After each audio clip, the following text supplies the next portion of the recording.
nada, muchas gracias a todos por acompañarnos en este seminario plática de la historia del tatuaje en Guadalajara.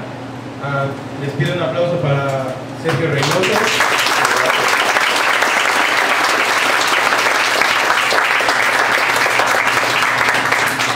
Él es uno de los primeros tatuadores de Guadalajara y pues por ende de los primeros también de acá, ¿no? Nos va a compartir una parte de su historia, pues escuchémoslo, tratemos de aprender lo más posible y de nuevo gracias por apoyarnos. Gracias. Ahora sí, primero gracias a todos por asistir y pues eso demuestra el interés que tienen ustedes por el tatuaje. En los tiempos que nosotros empezamos a tatuar, pues la verdad nunca nos imaginamos que esto iba a llegar de este tamaño. Y pues les puedo decir sinceramente, es la primera vez que me paro en público a hablar de esto. Estoy bien pinche nervioso. Y es que a veces se siente uno intimidado porque encuentro unas personas, artistas que son buenísimos, y uno como artista veterano pues no tenemos el nivel artístico que muchos tienen, y he mirado la falta de respeto que le tienen a uno porque dicen, no, pues ese güey ni dibuja, y pues sí se siente uno intimidado, la verdad. Uno no está para competir, pero así es como se siente. Y pues disculpen ahí el sudor y lo nervioso que estoy. Primero que nada, pues todo gracias por venir. A ver, pues les voy a contar un poco de historia antes de lo que a lo mejor ustedes escucharon como la historia tapatía en México. Hay muchas versiones. Ahora que duré yo 13 años sin venir a México, me encontré con varias historias del tatuaje tapatío, quién empezó y quién fue primero, y pues a lo mejor lo que yo vengo a decir aquí no va a encajar con esas teorías o historias del tatuaje mexicano, porque como dicen ellos, no, pues es que cada quien tiene su historia, y pues yo creo que la historia debería de ser nomás una, ¿no? Unificar todas las historias de cada quien para hacer nomás una historia mexicana. Y pues a ver cómo me sale. Vamos a empezar. En mi curiosidad, cuando empecé a tatuar en México, llega un momento dado en que pues llegas a un límite, ¿no? Dices, ok, pues yo ya llegué y tengo mi negocio y todo, pero tenía más aspiraciones. Siempre, como el ustedes venir aquí, yo también quisiera conocer a los famosos y todo, y pues me iba de mojado. Agarraba un mapa y voy a San Francisco a visitar a Lyle Turo. Ese es parte del Museo de Tatuaje ahí en San Francisco en 1983. Esa vez no me tocó mirar a Lyle porque andaba en un viaje, pero me tocó llegar a saludar a su hija y todo, y el ver el museo fue algo impresionante porque en Guadalajara pues no existía nada de eso, material ni nada, y esa fue mi primera visita.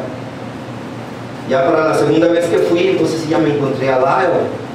Fueron unos meses después porque supe que ya estaba ahí. Eso es ahí dentro de su negocio de él también. Este señor se dio la tarea de ser un historiador. Él empezó a colectar material, artefactos, todo lo relacionado con el tatuaje, y logró ese museo. Para mí fue una súper inspiración. Este hombre fue el que a mí me dijo, ¿sabías tú que la historia del tatuaje mexicano hay muchas cosas escritas, pero los libros más antiguos están escritos en español? Y él fue el que a mí me inspiró a meterme a la escuela, a la historia, y pues para mí es como mi mentor, la persona que me puso las pilas y, como dicen, la patada en el trasero, órale güey, hazlo. Y por eso estamos aquí ahorita. Eso es consecuencia de esos años que estamos nosotros aquí. Él publicaba un calendario de eventos pasado, presente y futuro. Lo que él hizo fue una colección de eventos y de nombres de personas tatuadas y todo eso, de todo el mundo. Entonces en ese calendario él tiene de gente como los de Kiss, Janis Joplin, que fue el que le hizo tatuajes a ella, y gente así. Y yo tuve la suerte de conocerlo anteriormente a que la publicación, y yo formo parte de ese calendario. No creo él, ya de los últimos 15 años, yo creo que ya dejó de publicarlo y ya dijo que no, porque ahora somos un chingo y ya no cabemos en las hojas. Ahora él va a ocupar un libro de este tamaño para ponerlos a todos. En ese tiempo era divertido porque en Estados Unidos tú sabías quién estaba en Reno, quién estaba en Nuevo México, quién estaba en tal pueblo en California, y nos juntábamos todos a hacer una fiesta, que era la National Asociación de Tatuadores, National Tattoo Association. Yo soy miembro 25 años ahí. Entonces yo apenas empezaba y se conocía todo, entonces veías el calendario y pues sabíamos quién era quién. Y como ahora somos un chingo, pues no, ya demasiado.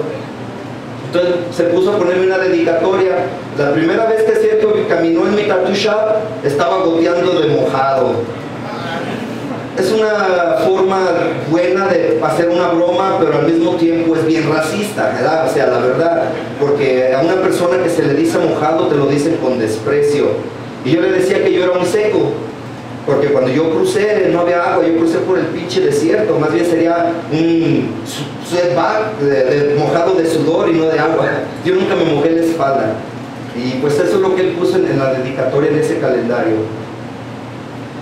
Otra persona bien importante que conocí yo allá fue a Chuck Eldridge. Este señor me abrió las puertas del archivo, me dejó entrar atrás a sus bodegas. Tenía, no manches, nunca he visto en mi vida una compilación de historia de arte en un lugar hasta que fui con él. Fueron las únicas dos personas que me abrieron a mí las puertas interesados de que, oh, no sabía que hacía tatuajes en México. Luego yo tengo desde los 70s. Y como que decían, no, pero ustedes siempre han estado en pañales. Digo, pues como sea, pero yo aquí estoy de que sí existe el tatuaje en México. Este señor fue una persona de poquísimas. Ahorita movió su archivo a Carolina del Sur, pero él estaba en Berkeley, California. So tenía yo que cruzar el puente de la bahía para ir a visitarlo. Entonces, en el momento que este señor a mí me orientó a estudiar, yo me di la tarea de hacer la historia. Un compendio de todos los libros que estuve leyendo para averiguar en realidad cómo fue la historia del tatuaje de las personas que lo escribieron. Entonces empecé a buscar esto en National Geographic, en un montón de libros. Esto es el mapa de Cristóbal Colón, sus viajes. Y como ustedes ven, él nunca llegó a México. Él estuvo en el Caribe y se vino a Honduras hasta Brasil, pero él nunca tocó las costas mexicanas. Así que lo que hayan escrito ellos o las personas que venían con él no tiene que ver nada con México. ¿Pasa el otro? Ahora, esto es de la persona que escribió, porque la razón que hago esto es para probar que fuimos deshistorizados. A nosotros los mexicanos nos evitaron el estar en esos libros porque esta persona lo escribió en inglés. Pero yo estuve investigando las fechas, entonces encontramos que este hombre le da lo que todos saben, que los maoríes de Nueva Zelanda, que la palabra tatao y todo eso, pero fue a finales de los a principios de los 1800, finales de los 1700. Para ese tiempo ya habíamos sido conquistados por los españoles, los franciscanos que, como ya saben, Diego de Landa y todas esas personas escribieron lo que miraban. Entonces, en esos libros están en español. So, Capitán Cook nunca se sentó a traducir esa historia. Entonces nos pusieron su historia. Los españoles encontraron a los nativos americanos tatuados, desde Alaska hasta Tierra de Fuego, carnal, y decían, ¿cómo es posible toda esta gente tatuada? Y escribieron todo eso, pero este hombre no se sentó a traducir 270 años de historia de nosotros, hecha en español. Por eso no existimos en los pinches libros.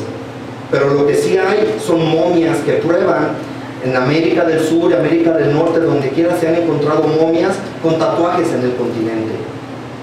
Los maoríes de Nueva Zelanda, de acuerdo a su historia, ellos llegaron a las islas en el año 900 después de Cristo, una vez que los europeos inventaron el calendario gregoriano y cuentan a partir de Jesús, son 900 años. Entonces quiere decir que nosotros, la herencia de nosotros del tatuaje viene de 3.000, 4.000 años atrás. O sea que nosotros fuimos primero. Y estos güeyes no. Ahora, para probar el punto es, ahí están los pinches viajes de Cook. ¿Dónde llegó él a México? En ese tiempo los españoles, los ingleses estaban peleando por posesiones del continente, antes de que el Vaticano les diera las órdenes de cómo partir el continente. Ahí están los viajes de Cook. Él habló de los Alaskas y habló de Tierra de Fuego, pero él nunca se paró en América. Entonces todo lo que él escribió, fuimos excluidos otra vez.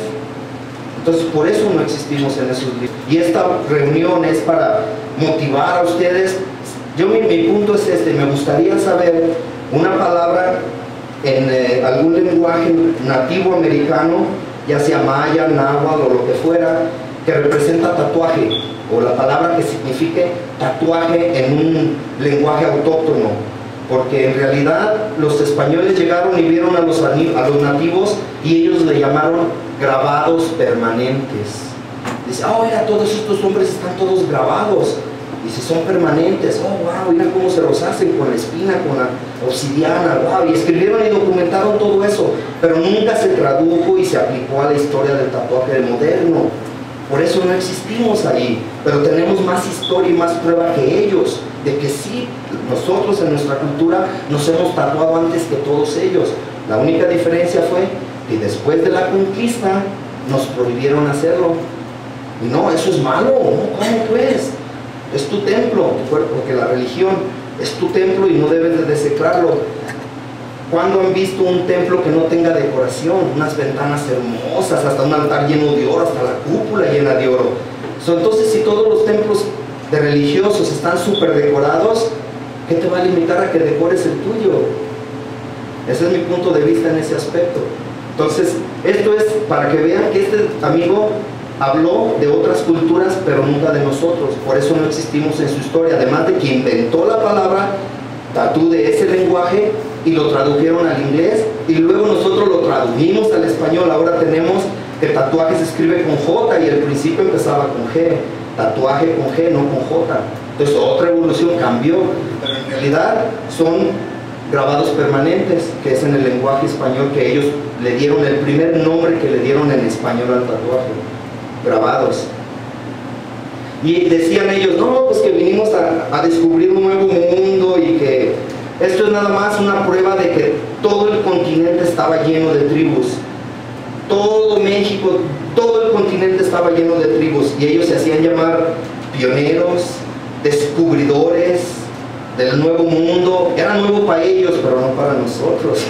Nosotros ya estábamos aquí, nuestra gente, nuestra herencia, y esto es nada más un ejemplo de que vean que cómo estaba lleno el continente, la parte norte de América de nativos, y el 90% de ellos, 99%, todos practicaban tatuaje también.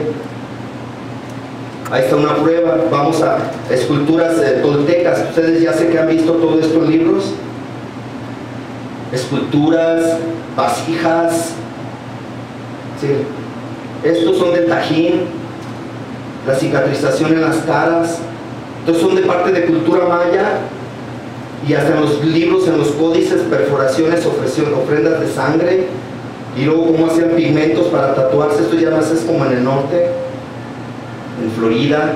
Y estas son esculturas, figuras, imágenes que los conquistadores y la gente que venía a América estaban usando. Y luego ya empezó la fotografía, entonces empezaron a tomarles foto a la gente que estaba perforada, tatuada en Alaska, en Brasil, en los esquimos, Sudamérica, y otra vez, espérate ahí. Esto es una cosa que prueba que nosotros los americanos, si se dan cuenta que las mujeres en Nueva Zelanda, que era la base del Capitán Cook en historia del tatuaje, las mujeres tenían la barbilla tatuada. Pues quiero que sepan que en América también lo hacían igual.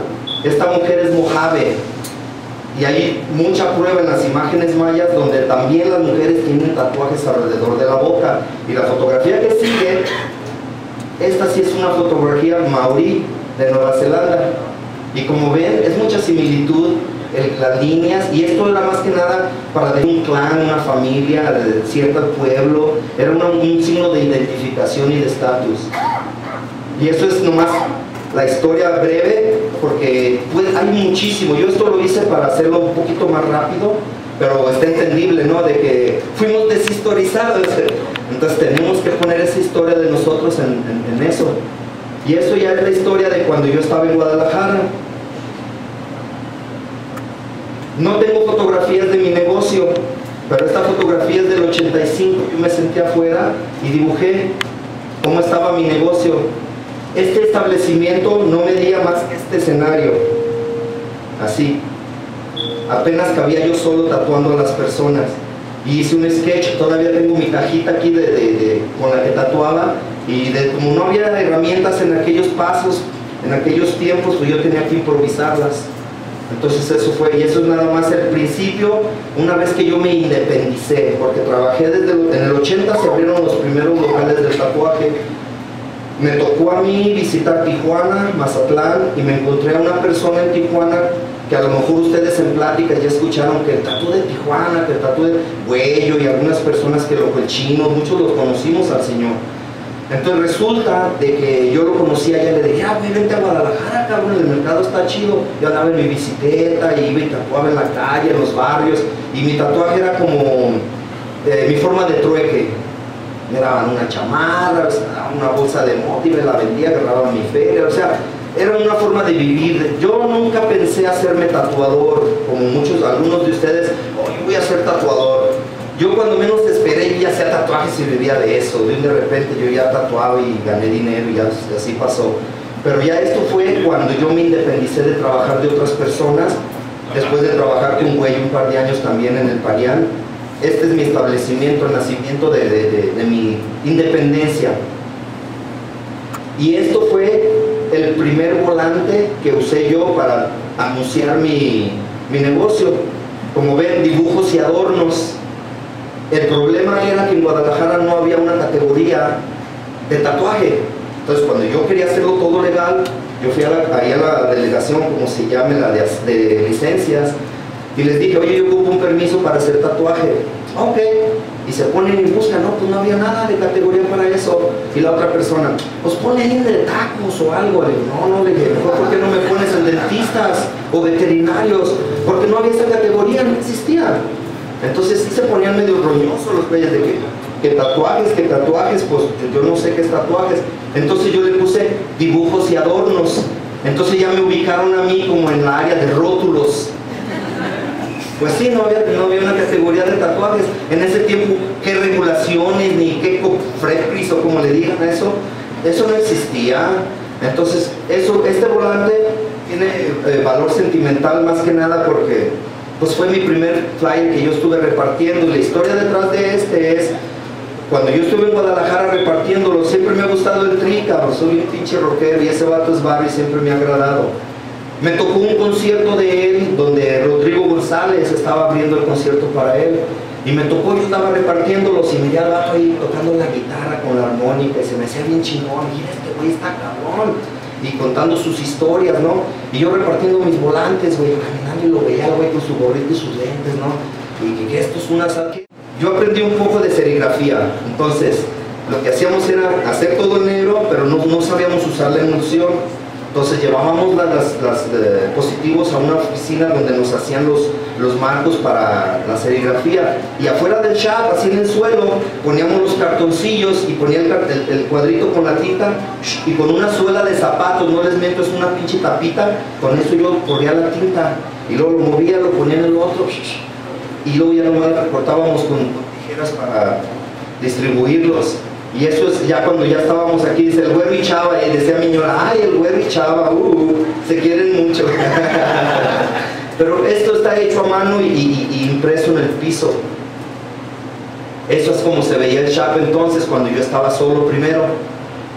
Tatuaje ya fue cuando yo empezamos. Hay Ricardo Sotelo en Guadalajara, es un artista de teatro y él empezó a promover el arte de los barrios.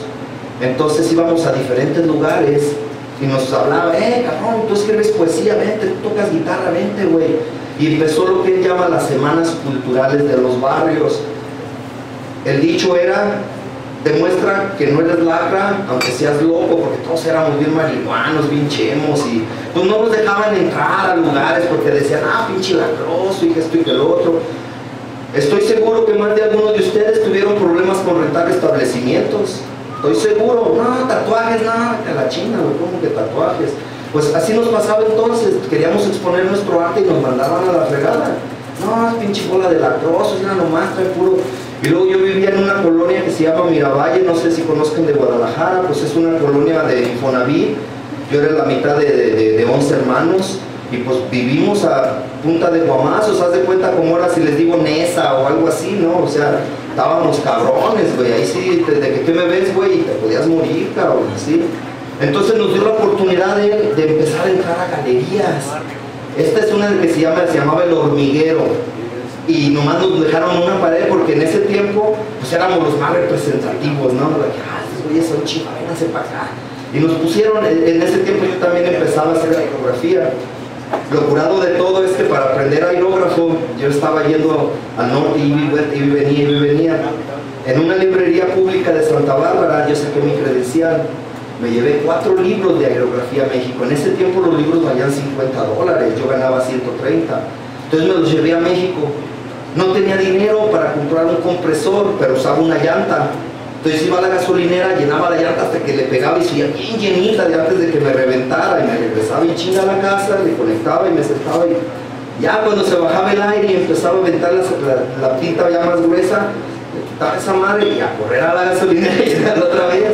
Y así fue como me enseñé. Regresé a Estados Unidos en 8 meses y me cobraron $12 porque me pasé del tiempo que debería de haberlos encontrado.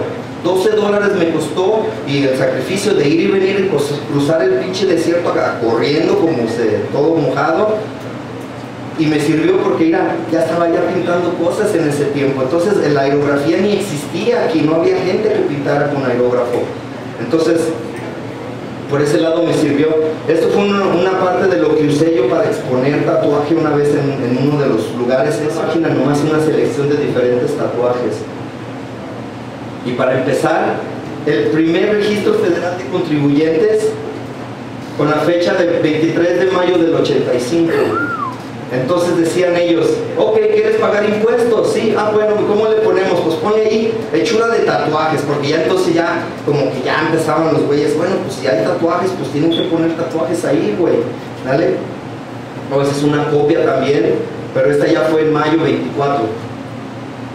Mi primer número de registro de contribuyente era cuando abrí mi negocio en Grecia, la primera fotografía que vieron en dibujo, ¿vale? Y aquí está el recibo del pago de impuestos. Y como ven también es increíble todo esto. Yo nunca pensé que esto de guardarlo pudiera servir. Y ahí están los recibos de que pagábamos ya cuando ya estaba en el local 37. 2,750 pesos el 19 de mayo del 87. Eso es lo que yo tenía que pagarles a los cabrones porque pues, ganaba dinero, tenía que darles dinero. Esa es la fotografía de ahí, lo que llamábamos nosotros punto negro. Los dibujos en las paredes los hacíamos nosotros. Las primeras referencias que tuvimos nosotros fueron las revistas.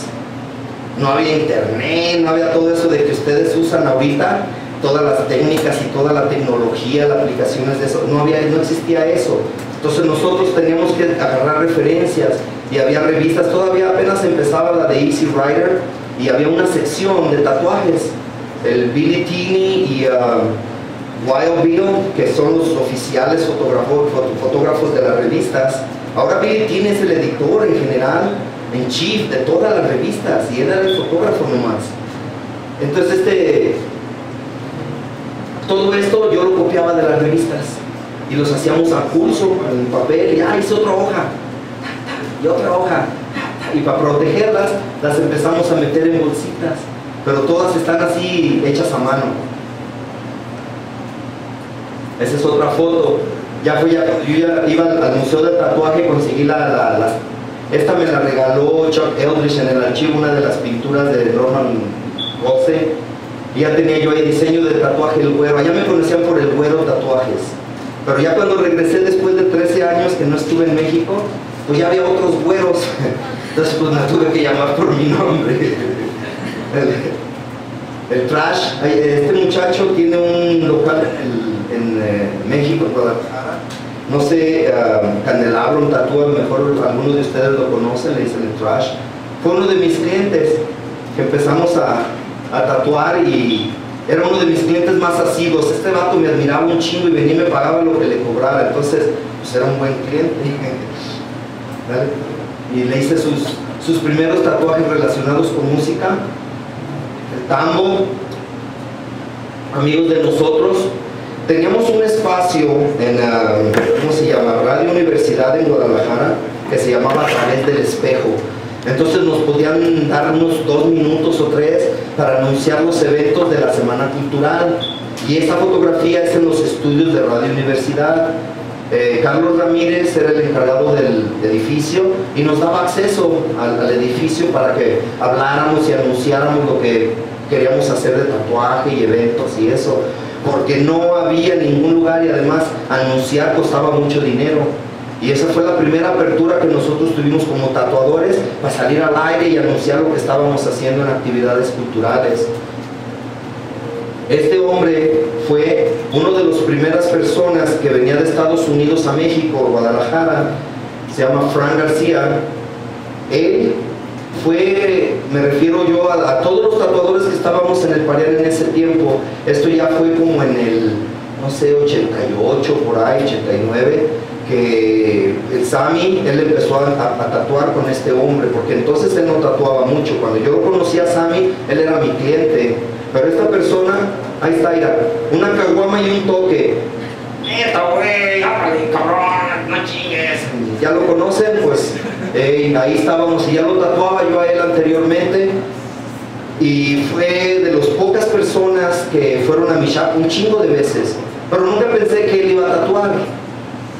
Lo que me da gusto con él, que logró una de las convenciones más grandes en Guadalajara. Y la única cosa es de que muchos no saben que la primera expo de tatuaje yo la organicé. La primera exposición de tatuaje en una galería yo la hice. Pero me fui, duré 3-4 años. Otra forma sería de que la expo de Guadalajara estaría en 25 años, o en 21. Que él se tardó, vamos diciendo, 3-4 años antes de retomar las convenciones. Pero como yo no estaba, pues a todo el mundo les dijo que él las empezó. Nunca me mencionó, yo no existía. Y por eso ahorita pues ya estamos poniendo las cosas un poquito más en orden de las gentes que estuvimos ahí. Este es el primer gabacho que fue para con nosotros ahí, Mike Wingate, en paz descanse. No sé si ustedes en sus tiempos de revistas y todo eso llegaron a mirar a un hombre oriental cubierto de una armadura tatuada. Muy popular, ese hombre ganó premios en todo el mundo. Bueno, él fue el que hizo esa armadura. Estaba en Juneau, Alaska. Y él fue, como yo lo conocí ahí en Tattoos en Bruce Conver, viajamos a Sturgis juntos, trabajamos un año completo y me dijo, ¿dónde estás? Guadalajara. Vino y me visitó nomás para que lo tatuara yo ahí. Y es un honor, en paz descanse mi amigo Mike. Y luego ya cuando hicimos Punto Negro, ya con la aerografía, pues empezamos a pintar todo lleno de colores. Y esta es una visita del güey en aquellos años. Ya esto ya es como en el 89. Había una asociación de la Confederación, Grandpa Groovy. Este señor pensó en hacer un club de tatuadores. Entonces él registraba a quien se pusiera. Cuando yo le hablé y que quería ser parte de eso, se burló y me dijo, ¿de México? ¿Serio? Tuve que mandarle una foto del negocio y tuve que escribirle una carta, y yo con mi inglés defectuoso tuve que hacer una media carta para enseñarle de que Simón tenía un local, un establecimiento de tatuajes. Esto es en el 88. Entonces decía el güey, ok. Lo que yo no sabía era, y ahora que sé más historia, que el ejército confederado es el ejército más racista del mundo, y ahorita todavía como mexicano y ser parte de eso me da risa, porque yo soy bien en contra del racismo y yo era parte de la pinche confederación, cabrón. Entonces es parte de, como irónica, ¿no? De que dices tú, wow, y a ver quién tiene uno de esos. Estoy seguro que los que compran material de Spalding Rogers todos tienen, y esto es en el 89. Compras tu material y ya eres tatuador. Mis primeros murales en Guadalajara, hicimos varios murales así grandes. Siempre me dio por pintar, siempre he estado pintando y al mismo tiempo complementándolo con tatuajes. Esta virgen todavía existe, tiene 36 años que la pinté, y ahora ya con el aerógrafo, no, pues ya hace un chingo de diferencia. Y por cierto, ahora que regrese a Guadalajara, le vamos a dar otra pintadita porque ya la ocupa. De mis primeros murales hechos a brocha, todavía no usé el aerógrafo, del disco de Pink Floyd, de Boston y de Queen. En vez de Boston le pusimos Chicago, porque la persona que me contrató para hacer ese mural era de Chicago, entonces hicimos la línea del cielo de la ciudad de Chicago, y fue el primer mural que hice yo para una persona particular dentro de su casa. Entonces, dentro de las semanas culturales teníamos a Ricardo Sotelo con su Querrole, era el periódico de su cultura de él, ¿no? Y donde estábamos todos. Entonces ya se alcanzan a leer lo que dice. Esto era más que nada como darle motivación a la gente. Y como decía, no te claves y que robe la cultura es operación de nuestra banda. Lo curado de todo esto era de que el periódico se llamaba Que Role, y para los que son marihuanos sí saben lo que dice, que role, porque ya ves que estos güeyes hacen güeyes y se lo dejan y órale, que role. Entonces para que rolara, él así nombró el periódico. Ya cuando nos dieron la oportunidad la primera vez en una galería clave, se llama, Guadalajara está dividido, yo estoy seguro que aquí en el DF también tenemos eso, la parte rica y la parte pobre. Entonces cuando vinieron al Pariana nosotros, el Enrique Lázaro, que era el curador del museo de la galería clave, dice, muchachos, ¿quieren exponer tatuaje en mi galería? Pues era chingonísimo, pues oye, nos vamos a meter en una galería. En ese tiempo en la galería clave pues había pura gente pues rica, ¿no? Ahí en Guadalajara las familias pudientes como los Orendain, los Cermeño, gente famosita de tequilas y todo eso, eran los güeyes que hacían esculturas y pinturas y eran los que tenían acceso a esos lugares. Pero cabrones de acá de San Juan de Dios, ¿no? Como de Tepito, ¿cómo nos vamos a meter en una galería, no? Pero cuando él vio la calidad del arte que estábamos haciendo, se quedó patinando y nos dijo, no, esto lo tiene que ver el mundo, vengan. Cuando fuimos allí, había gente del Occidental, de Proceso, de varias revistas que en ese tiempo estaban al pendiente, se quedaron patinando, porque llegamos y pintamos todo el estacionamiento con murales, y yo pinté una foto, no tengo las fotos, pero pinté un Zapata donde puse, truncaron mis ideales, cuál derecho, cuál justicia, cuál libertad, cabrones, y le puse la fecha de abril de cuando mataron a Zapata. Entonces muchos decían, esto es bien revolucionario, y yo traía los pezones perforados. En ese tiempo, no mames, ¿quién chingados? Me quitaba la camisa y cuando nos vieron con caguama en mano y con la brocha, ¿no? Y dicen, esos güeyes estaban así asustados de que llegamos con esa energía y haciendo todo eso. Yo te estoy hablando del 89. Muchos de ustedes ni siquiera nacían ya todavía, Dale. Entonces yo tenía la cabeza de José, así le llamábamos a esto. Alguien me proporcionó una calavera. Yo siempre me ha gustado meter mis eliminadores en cabezas, porque la calavera para mí es no tiene que ver nada con muerte o malo. La calavera es el hueso más importante de los seres humanos, como mi punto de vista personal. Si te cortas una mano, un pie, una costilla, todavía vives, pero si te cortas la calavera, ahora que protege el cerebro, que es la parte de energía y donde todo se aprende, la computadora del cuerpo. Entonces yo pensaba, pues el eliminador lo meto en una calavera, y esa es la idea. Pero esto fue en la entrada de la galería. Él nos prestó una mesita y dijo, pongan algo aquí. Pusimos esto y algunas tarjetas para la gente, pero esta tarjeta era de las tarjetas que yo traje del Lyle Tour del museo. Entonces con eso nosotros le dimos un poquito de como internacionalidad al show. Entonces mucha gente ve la tarjeta y dice, órale. Ahora para los que ya lo conocemos, como todos ustedes, pues lo vemos como el abuelito del tatuaje. Para mí siempre ha sido un tutor, ha sido como mi tío, una persona muy chida. Entonces lo usamos y siempre usaba yo su nombre.